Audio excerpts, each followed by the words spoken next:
آپ کا ملک کون چلا رہا ہے، ملک کے ساتھ ہو کیا رہا ہے۔ پی ڈی ایم کی وہی میں نہ مانوں کی رٹ جاری، نیت اور ارادہ صرف ایک ہی تھا کہ کسی طرح پنجاب اور کے پی کے میں الیکشن نہ ہو۔ ہم الیکشن کمیشن کو ان حالات میں پیسے نہیں دے سکتے۔ چیف جسٹس کے تو ایسے خلاف ہوئے ہیں کہ ان کے بس نہیں چلتا کہ ان کو گھر بھیج دیں۔ ایک وقت تھا کہ یہی عدالت ہے، یہی چیف جسٹس اور ججز پی ڈی ایم کو بہت اچھے لگتے تھے۔ السلام علیکم، میں ہوں ڈاکٹر حسنین جاوید اور آپ دیکھ رہے ہیں میرا ڈیجیٹل چینل۔ آج کی ویڈیو بہت ہی اہم ہے، اور اگر آپ واقعی جاننا چاہتے ہیں کہ آپ کا ملک کون چلا رہا ہے اور اس ملک کے ساتھ ہو کیا رہا ہے تو ویڈیو آخر تک دیکھیے گا، کیونکہ آج تو کوئی بھی لگی لپٹی نہیں ہوگی۔ ایک تو چیف جسٹس آف پاکستان کے اختیارات کو کم کرنے سے متعلق حکومت کی طرف سے منظور کردہ supreme court practice and procedure bill 2023 کے خلاف دائر 4 درخواستوں پر لارجر بینچ میں کارروائی کا آغاز ہو گیا۔ آج جسٹس عمر عطا بندیال نے ریمارکس دیے کہ جائزہ لینا ہوگا کہ اس معاملے میں آئینی خلاف ورزی تو نہیں ہوئی۔ سماعت کے دوران جسٹس منیر بختر نے ایڈوکیٹ امتیاز صدیقی سے استفسار کیا کہ موجودہ کیس میں عدالت سے کیا چاہتے ہیں۔ امتیاز صدیقی نے جواب دیا کہ supreme court practice and procedure bill غیر آئینی قرار دیا جائے۔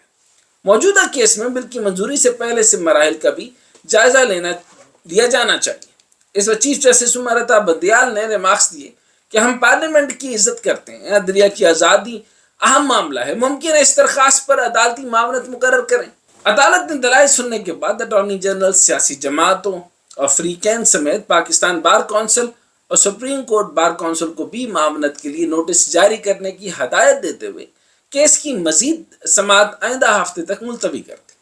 لیکن دوسری طرف پی ڈی ایم کی وہی میں نہ مانوں کی رٹ جاری ہے۔ اسلام آباد میں حکومتی اتحاد میں شامل جماعتوں کے رہنما کے ہمراہ وفاقی وزیر قانون اعظم مزید تارڑ نے پریس کانفرنس کھڑکا دی اور ایک بار پھر بینچ کی تشکیل پر سوال اٹھا دیا اور کہا کہ سپریم کورٹ سے متعلق بل قانون سلیکٹو بینچ بنا کر سماعت کے لیے مقرر کیا گیا۔ لاہور میں الگ پریس کانفرنس کرتے ہوئے نون لیگ کے عطا تارڑ نے یہاں تک کہہ دیا کہ ایک ادارے میں گروپ بندیاں اور اختلافات ہیں، تقسیم شدہ ادارہ تنازعات کو ہوا دے رہا ہے، یعنی سپریم کورٹ پر تنازعات کو ہوا دینے کا الزام جڑ دیا۔ لیکن بات یہاں تک نہیں رکی۔ پی ڈی ایم حکومت نے ایک مشترکہ اعلامیہ بھی جاری کر دیا جس میں کہا کہ حکمران جماعتیں supreme court practice and procedure bill پر متنازع بینچ تشکیل دینے کا اقدام مسترد کرتے۔ مشترکہ اعلامیہ میں کہا گیا کہ متنازع بینچ کی تشکیل سے نیت اور ارادے کے علاوہ آنے والے فیصلے کا بھی واضح اظہار ہو رہا ہے۔ اب جس نیت اور ارادے سے حکومت نے بل پاس کیا تھا وہ بھی سامنے، اور نیت اور ارادہ صرف ایک ہی تھا کہ کسی طرح پنجاب اور کے پی کے میں الیکشن نہ ہو، اور سپریم کورٹ کے فیصلے کی کھلم کھلا خلاف ورزی کرتے ہوئے قومی اسمبلی اور سینٹ کی قائمہ کمیٹی برائے خزانہ نے پنجاب اور کے پی کے میں الیکشن کے لیے فنڈز دینے کا بھی بل مسترد کر دیا۔ جب سیکرٹری الیکشن کمیشن نے عمر حمید نے کمیٹی سے کہا کہ سپریم کورٹ میں 21 ارب روپے کی فنڈنگ پر جواب دینا ہے، الیکشن کے لیے بجٹ میں صرف 5 ارب روپے جاری ہوئے ہیں، تو کمیٹی کے ممبر برجیس طاہر نے کہا کہ ہم الیکشن کمیشن کو ان حالات میں پیسے نہیں دے سکتے، اور کہا کہ سیکرٹری الیکشن کمیشن آپ سن لیں، آپ کے لیے پیسے نہیں ہیں، الیکشن ایک وقت میں کرائے جائیں گے، ورنہ چھوٹے صوبوں میں احساس محرومی بڑھے گا۔ صرف پنجاب میں الیکشن ملک اور معیشت کے لیے خطرہ ہیں، اور کہا کہ سپریم کورٹ کے 8 ججز کو صرف پنجاب کے الیکشن کی فکر ہے۔ اب پارلیمنٹ ہو، کوئی جلسہ ہو، پریس کانفرنس ہو یا پھر کوئی حکومتی کمیٹی، ہر جگہ کھل کر کہا جا رہا ہے کہ سپریم کورٹ کے حکم کو نہیں مانیں گے، نہ تو پیسے دیں گے اور نہ ہی الیکشن کرائیں گے، اور نہ ہی یعنی ایک طرح سے سپریم کورٹ کو کہا جا رہا ہے کہ جو کرنا ہے کر لیں، ہم نے کوئی فیصلہ نہیں ماننا۔ تو پھر ایک کام کریں، سپریم کورٹ پر تالے لگاتے اور حکومت پارلیمنٹ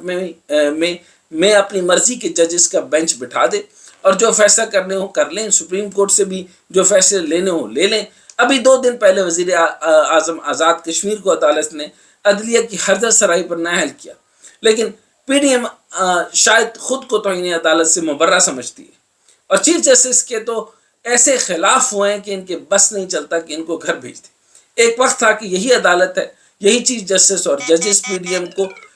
بہت اچھے لگتے تھے۔ صرف 1 سال پہلے کی بات ہے کہ 9 اور 10 اپریل کی درمیانی شب نہیں بھولے گی جب رات کے وقت سپریم کورٹ کے دروازے کھولے گئے اور موجودہ چیف جسٹس عمر عطا بندیال دیگر ججز کے ہمراہ سپریم کورٹ پہنچ گئے تھے، اور اس وقت تک سپریم کورٹ میں رہے جب تک اس وقت کے وزیر اعظم عمران خان کے خلاف قومی اسمبلی کی تحریک عدم اعتماد کی کارروائی شروع نہیں ہوگی۔ اس طرح عمران خان کی حکومت ختم ہوئی اور پی ڈی ایم حکومت پر برجماند ہو گئی۔ اس وقت پی ڈی ایم کے سب سے پسندیدہ چیف جسٹس عمر عطا بندیال تھے، اور اس وقت کے چیف جسٹس جو پسندیدہ چیف جسٹس تھے عمر عطا بندیال تھے، اور پوری پی ڈی ایم کو ان کا شکر گزار تھی اور جشن منائے جا رہے تھے اور سب کو بتایا جا رہا تھا کہ کیا انصاف ہے، یہ آج انصاف کی رات ہے۔ لیکن اب وہی پی ڈی ایم کے چیف جسٹس عمر عطا بندیال دن کی روشنی میں دیے گئے فیصلے کو ماننے کو تیار نہیں، اور وہ ان کو جو ہے وہ ان کو بینچ فکسنگ کے اوپر بنا دیا کہ یہ ایک بینچ فکس ہے جس کے اوپر بتایا گیا کہ یہ معاملات ایسے ہیں۔ ہمیں یہ بات اس لیے عجیب نہیں لگ رہی کیونکہ یہ بات نئی نہیں ہے، کیونکہ آپ کو پتہ ہے کہ یہ ہمیشہ سے ان کا طریقہ کار رہا ہے کہ میٹھا ہپ ہپ کڑوا تھو تھو، اور یہی معاملات آپ نے دیکھا ہوگا کہ آپ کو 1997 کا معاملہ نہیں بھولے گا جب سپریم کورٹ پر نون لیگ والوں نے اس لیے چڑھ دوڑے تھے کہ فل کورٹ میں اس وقت کے چیف جسٹس سجاد علی شاہ کی سربراہی میں عدالت کی کمرہ نمبر میں میاں نواز شریف کے خلاف توہین عدالت کے مقدموں کی سماعت کر رہے تھے اور ججز بھاگ کر جان بچائی تھی، اور پھر اس وقت آپ کو یاد ہوگا کہ چیف جسٹس سجاد علی شاہ کو بطور چیف جسٹس تسلیم کرنے سے انکار کر دیا تھا۔ اب آپ یہاں دیکھیں کہ کوئٹہ میں سپریم کورٹ کی رجسٹری میں جسٹس ارشاد حسن خان کی سربراہی میں 2 رکنی بینچ سجاد علی شاہ کو بطور چیف جسٹس تعینات پر سوال اٹھایا اور مزید احکامات تک انہیں کام کرنے سے روک دیا، اور بعد میں 10 رکنی بینچ سے ان کی بطور چیف جسٹس تعیناتی کا نوٹیفیکیشن مسترد کر دیا۔ اب یہ رہا طریقہ کار پی ڈی ایم کا، اور پی ڈی ایم جو ہے وہ ان حالات کی طرف پاکستان کو لے کر آ رہی ہے، لیکن ادھر جو ہے وہ عمر عطا بندیال صاحب نے بالکل درست طریقہ کار کہا، اور انہوں نے تمام جو لیٹرز بھیجے اور متعلقہ اداروں کو لیٹر بھیجے، بار کونسل کو ادارے معاملات بھیجے، اور تمام خطوط ارسال کیے کہ کہیں ہماری طرف سے کوئی قانونی کوتاہی تو نہیں ہو رہی۔ تو یہ ہے کنڈکٹ ان کا، یعنی رات کے فیصلوں میں 12 بجے سپریم کورٹ کھول کر آپ کے لیے فیصلہ کیا جائے تو آپ رات جشن منائیں، اور وہی دن میں ہو تو آپ اس کے اوپر جو ہے وہ ماتم کریں۔ یہ طریقہ کار آپ کا کیسا ہے؟ آپ اپنی مرضی کے ججز لگانا چاہتے ہیں، آپ پورے جو ہے وہ عدلیہ کے نظام کو کنٹروورشل کرنا چاہتے ہیں، آپ نے وردی کو کنٹروورشل کیا، آپ نے ججز اور عدلیہ کو کنٹروورشل کیا، آپ نے آئین کو کنٹروورشل کیا، اور آئین کے ساتھ جو آپ نے یہ کر دیا،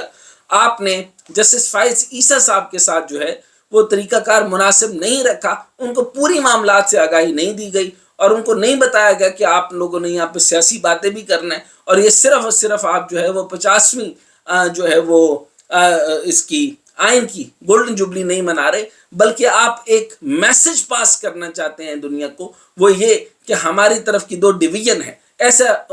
جسٹس فائز عیسیٰ صاحب نے کلیئر کیا کہ معاملات کیا تھے، چنانچہ اس طریقے سے تو ڈویژن نہیں بنتی، لیکن جو ڈویژن آپ بنانا چاہتے ہیں، آپ 1997 کو دہرانا چاہتے ہیں، مجھے یقین ہے آئین اور قانون کی بالادستی ہو۔